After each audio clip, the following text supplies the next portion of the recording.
तो दोस्तों, अगर आप यूपी टेट 2026 की तैयारी करें तो आपने सही प्लेटफॉर्म पकड़ा है। यहाँ पर आपको सब्सक्राइबर तो कम मिलेंगे, लेकिन परीक्षा में प्रश्न तो आपको यूपी टेट में बहुत मिलेंगे। तो आप सभी यहाँ पर अपनी तैयारी यूपी टेट की ज़बरदस्त करते रहिएगा। और यहाँ पर आज हिंदी सेक्शन जो कहीं ना कहीं ऐसा आपका एक बोला जाए विषय है जिसमें आप अच्छे से तैयारी करते हैं, तो 26 प्लस आप प्रश्नों को कर ले जाएंगे। तो चलिए यहाँ पर पहला प्रश्न देख लेते हैं, लेकिन उससे पहले आप सभी अपने दिल पर हाथ रख के कहिएगा कि अभी तक आप यूपी टेट की तैयारी करते आए हैं। मिलियन के में जिसके सब्सक्राइबर थे, लाखों में सब्सक्राइबर थे, दिल पे हाथ रख के बोलिएगा कितना आपको एग्जाम में प्रश्न मिले। ज़्यादा ज़्यादा 6 से 7। तो अब आप कभी भी जो सब्सक्राइबर व्यूअर यानी फॉलोवर्स को देखकर आपको तैयारी नहीं करनी, सिर्फ प्रश्नों को देखकर जो कहीं ना कहीं यूपी टेट में आप सभी को मिले। तो चलिए पहला प्रश्न यहाँ पर है और पूरी व्याख्या सहित कराई जाएगी, चारों ऑप्शन डिटेल बताए जाएंगे ताकि कहीं से भी यूपी टेट में प्रश्न आए तो आप कर ले जाएं और इस बार यूपी टेट में फतेह पाएं। तो चलिए पहला प्रश्न, निराला की कविता जूही की कली को किस पत्रिका ने छापने से मना कर दिया था। पहली बार निराला की यहाँ पर बात की जा रही भैया, एक कवि थे जो महावीर प्रसाद यानी बात की जाए यहाँ पर इनकी, तो ये थे जो सूर्यकांत त्रिपाठी निराला। इनका पूरा नाम है सूर्यकांत त्रिपाठी निराला। और इनकी एक बहुचर्चित कविता थी जूही की कली, जो कि सरस्वती पत्रिका ने छापने से मना कर दिया था। यानी राइट आंसर आपका ये हो जाएगा। क्यों मना कर दिया था? क्योंकि इसमें कुछ ऐसे विवाद थे।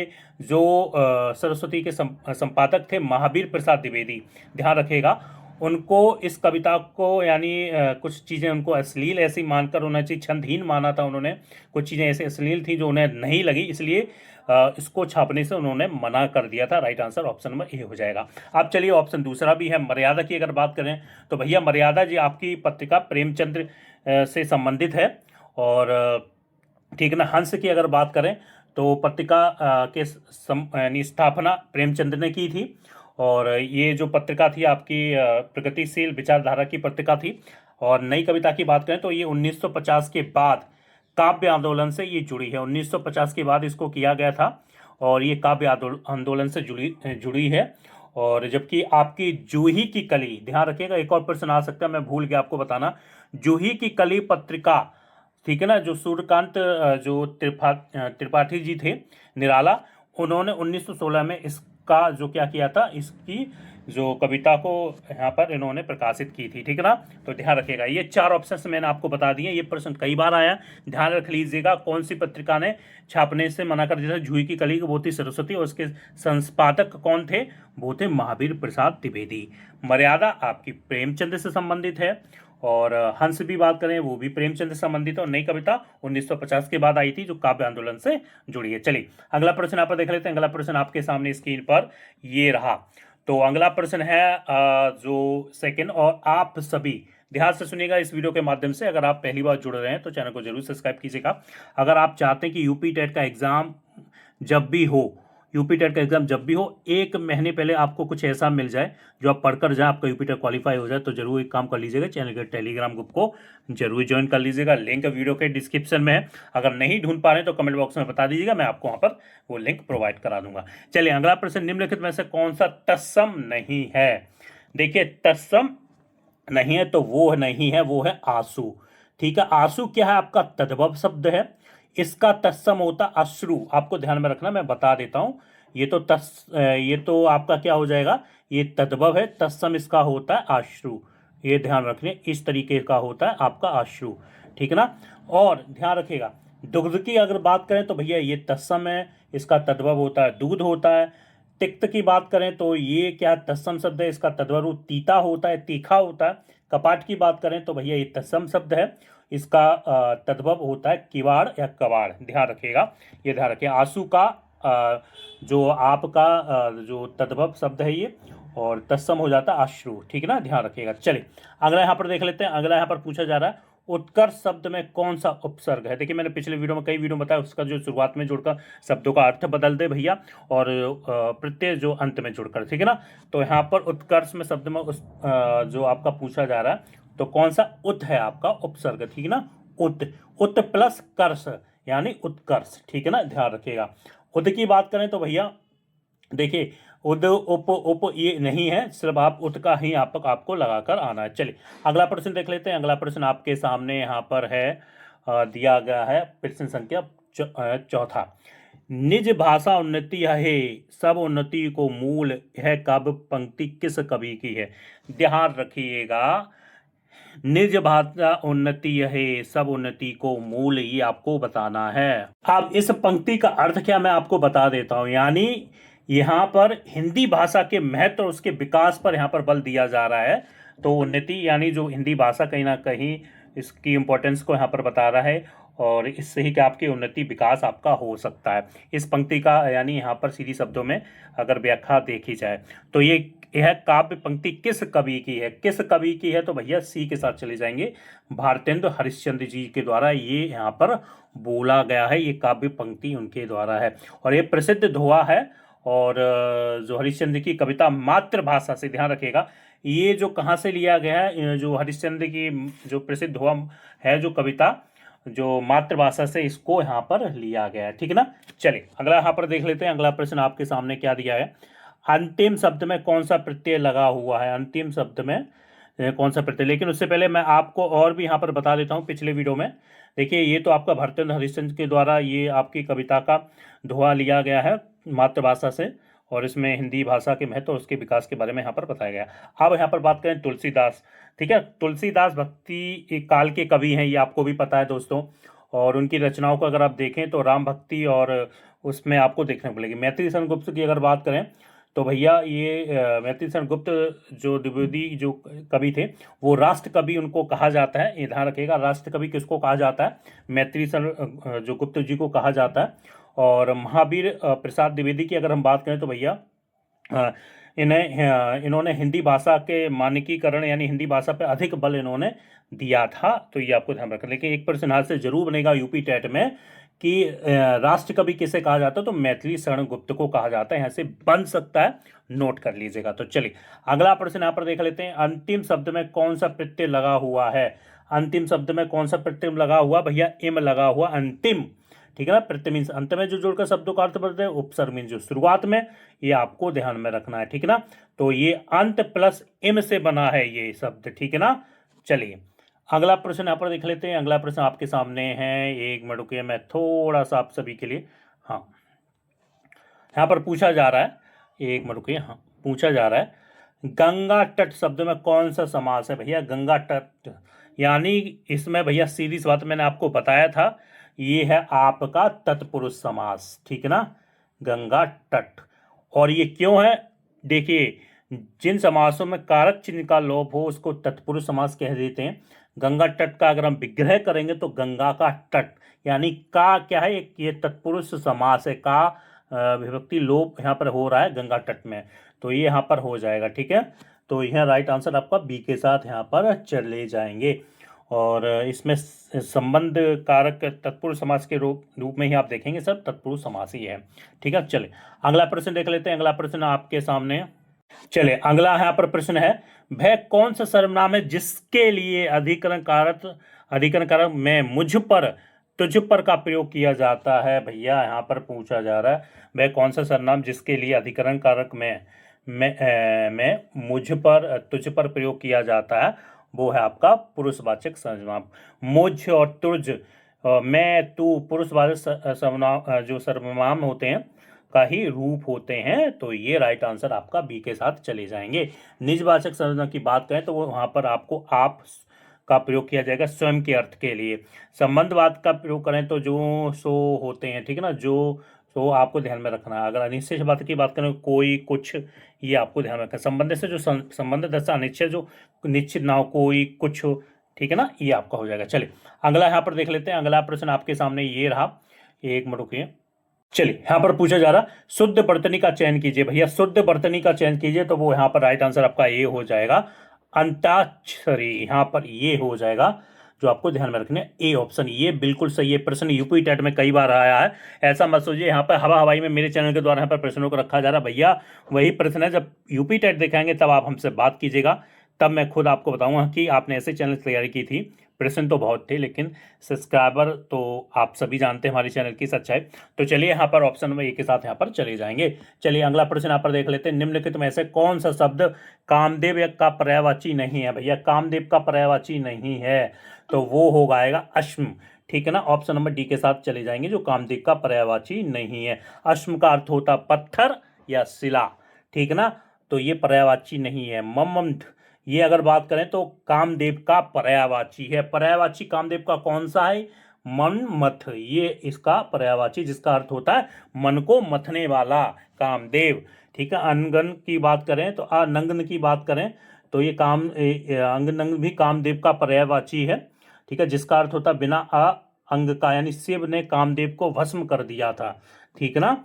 अगला बात करें तो कंदर्प की बात करें तो ये भी कामदेव का एक प्रसिद्ध पर्यायवाची है। ये सभी पर्यायवाची ध्यान रखिएगा कामदेव के। एक मिनट रुकिए, ठीक है ना। तो यहाँ पर जो आपका नहीं है पर्यायवाची वो अश्म है, और बाकी ये सभी क्या है? कामदेव के पर्यायवाची हैं। चलिए अगला यहाँ पर देख लेते हैं। अगला प्रश्न आपके सामने स्क्रीन पर ये दिया गया है, जो आपको जानना बेहद जरूरी। चलिए अगला यहाँ पर प्रश्न दिया गया, एक और द्रोणाचार्य नाटक के लेखक कौन है? देखिए द्रोणाचार्य नाटक के लेखक और एक और, तो भैया वो सही आंसर बी के साथ चले जाएंगे, वो थे शंकर शेष जी थे, ठीक है ना। हाँ, और ध्यान रखिएगा, और एक हिंदी के प्रसिद्ध नाटककार शंकर शेष द्वारा ये लिखित एक आधुनिक नाटक है, एक लिखित नाटक है किनके द्वारा? शंकर शेख के द्वारा। और कब लिखा गया था? एक और द्रोणाचार्य, वो लिखा गया था 1977 में, ध्यान रखिएगा 1977 में लिखा गया था, ये ध्यान में रखना है, ठीक है ना। चलिए यहाँ पर अगला ऑप्शन दिया गया सुरेंद्र वर्मा। सुरेंद्र वर्मा की बात करें तो वर्मा एक सुरेंद्र वर्मा के प्रसिद्ध नाटक हैं सूर्य की अंतिम, ये सुरेंद्र वर्मा थे, इनका भी एक प्रसिद्ध नाटक सूर्य की अंतिम किरण से सूर्य की पहली किरण तक, ठीक है ना, ये इनकी एक नाटक था सुरेंद्र वर्मा का। महेश राकेश की बात करें तो ये आधुनिक हिंदी के नाटक के स्तंभ थे। और इनकी अगर बात करें नाटक, इनके प्रसिद्ध नाटक की अगर बात करें, आषाढ़ का एक दिन है, लहरों का राजहंस, आधे अधूरे, ये इनका क्या थे? जो मोहन राकेश जी का था। धर्मवीर की भारती की बात करें तो भैया एक प्रसिद्ध नाट्य थे इनका अंधा युग, ध्यान रखिएगा, इनके द्वारा एक काव्य नाटक लिखा गया था अंधा युग, ये भी आपको पढ़कर जाना है। मोहन राकेश के द्वारा क्या लिखा गया था? आषाढ़ का एक दिन, आधे अधूरे, लहरों का राजहंस। सुरेंद्र वर्मा की बात करें तो उन्होंने सूर्य की अंतिम किरण से सूर्य की पहली किरण तक लिखा था, ये आपको पढ़कर जाना है। चलिए अगला प्रश्न यहाँ पर देख लेते हैं, अतीत के चलचित्र किस यानी साहित्यकार के रेखा चित्र कृति है? तो भैया अतीत के चलचित्र की बात यहाँ पर की जा रही है, तो भैया ये लिखा था महादेवी वर्मा जी ने, ध्यान रखिएगा। और महादेवी वर्मा एक प्रसिद्ध रेखा चित्र कृति है इनकी, ये अतीत के चलचित्र, और उन्होंने कब लिखी थी? 1941 में लिखी थी, ये आपको पढ़कर जाना है, ठीक है ना। अगर सुभद्रा कुमारी चौहान की अगर बात करें तो उन्होंने अपनी झांसी की रानी के लिए प्रसिद्ध हैं। प्रेमचंद की बात करें तो वो रूप से उपन्यास और कहानी के लिए प्रसिद्ध है। निराला की अगर बात करें वो भी कविता और उपन्यास के लिए जाने जाते हैं, इनके बारे में पढ़ लीजिएगा, इनने कौन कौन सी कविताएं उपन्यास लिखे हैं। चलिए अगला प्रश्न देख लेते हैं, विविध रस का स्थायी भाव क्या है? विविध रस का स्थायी भाव भैया होता है जिगुप्सा, होता है घृणा, ये ध्यान रखिएगा, ठीक है ना। और विस्मय की बात करें, ये अद्भुत का स्थायी रस बात है। निर्भेद की बात करें तो शांत रस का है। भय की बात करें तो भैया ये भयानक रस का स्थायी भाव है। लेकिन यहाँ पर घृणा की अगर बात करें, विविध की बात करें तो जिगुप्सा यहाँ पर राइट आंसर हो जाएगा। चलिए अगला प्रश्न देख लेते हैं, प्रश्न नंबर 13, अभ्यवाद समाज का उदाहरण है। अभ्यवाद समाज के बारे में मैंने पिछले दिनों आपको सभी को बताया था, इसका यहाँ पर राइट आंसर हो जाएगा ऑप्शन में सी चले जाएंगे, रातों रात, ठीक है ना, अभ्यवाद समाज, ठीक है ना, ऑप्शन नंबर सी के साथ चले जाएंगे। अभ्यवाद समाज की क्या मुख्य पहचान है? कि जब एक ही शब्द की पुनरावृत्ति हो और वह क्या अभ्य की तरह क्रिया विशेषण का काम करे तो उसको बोलते हैं अभ्यवाद समास। रातों रात का अर्थ है रात ही रात में या एक रात के भीतर, ठीक है ना, तो ये रातों रात यहाँ पर हो जाएगा।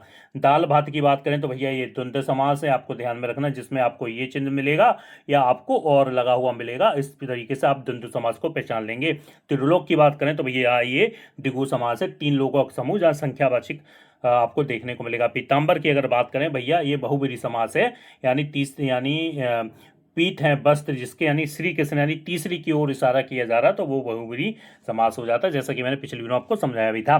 चलिए अगला यहाँ पर देख लेते हैं, जिस वाक्य में कर्म की प्रधानता होती है वह कहलाता है।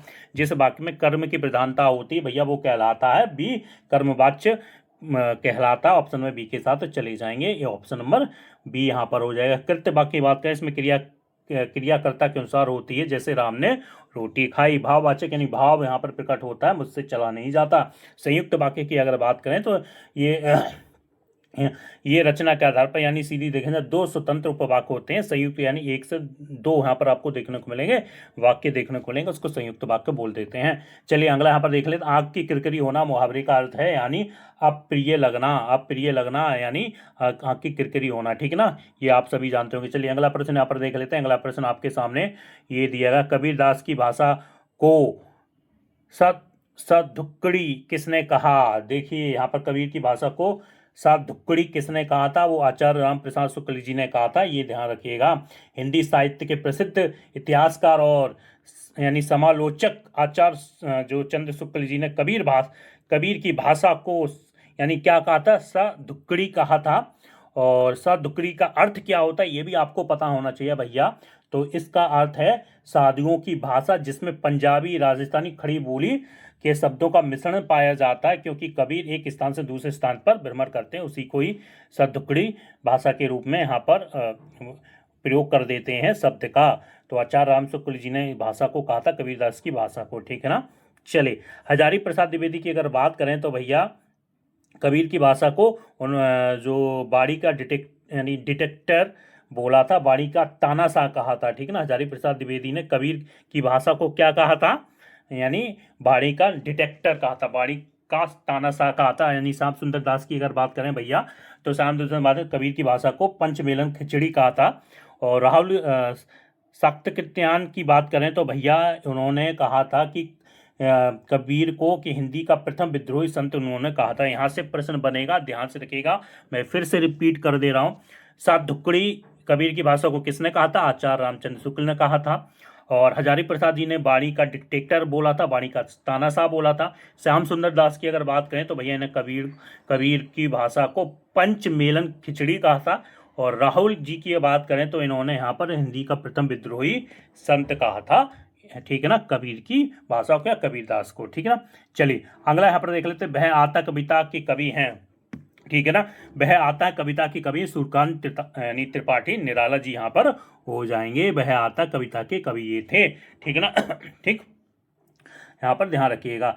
चलिए यहाँ पर सर्वेश्वर दयाल सक्सेना की अगर बात करें तो इनकी प्रसिद्ध रचना है बांस का पुल, खूंटियों पर टंगी लोग, ठीक है ना। तो ये आपको पढ़कर जाना है, इसमें ज़्यादा से आपका प्रश्न नहीं बनेगा। चलिए अगला यहाँ पर देख लेते हैं। छक्का पंजा करना मुहावरे का अर्थ क्या है, छक्का पंजा करना, छक्का पंजा करना भैया यहाँ का राइट आंसर ऑप्शन ए के साथ चले जाएंगे। ओछी हरकत से काम प्रसिद्ध करना, यानी इसका अर्थ सीधी समझो, इस मुहावरे का अर्थ है सीधी से समझिएगा, छक्का पंजा करना यानी किसी भी तरीके से अनुचित या तिक्रम भरी हरकतों से अपना काम निकलवाना या सिद्ध करना। तो या सीधी सी बात ये यहाँ पर संकेत करता है किसी प्रकार से दांव पेच लगाकर कपटपूर्वक व्यवहार की तरीके से अपने काम को करवाना या कैसे भी करना, इसका अंतर इसका अर्थ ये होता है छक्का पंजा करने का अर्थ, ठीक है ना। किसी प्रकार की हरकत यानी कपटपूर्ण या दांव पेच लगाकर काम को पूरा करना, सिद्ध करना, यानी इसका अर्थ ही हो जाएगा। चलिए अगला यहाँ पर चलते हैं। अगला प्रश्न आपके सामने यहाँ पर दिया गया है, एक मिनट रुकिएगा। चलिए अगला प्रश्न संख्या 19वां है। उपमेय में उपमान का निर्देश रहित आरोप होने पर कौन सा अलंकार होता है, भैया वो होता है रूपक अलंकार होता है, ये आपको ध्यान में रखना। जिसकी तुलना ना की जाए, रूपक अलंकार में उपमेय यानी जिसकी तुलना की जाए, पर उपमान जिससे तुलना की जाए, है नहीं, यानी यहाँ पर इसीलिए रूपक अलंकार के साथ हम चले जाएंगे।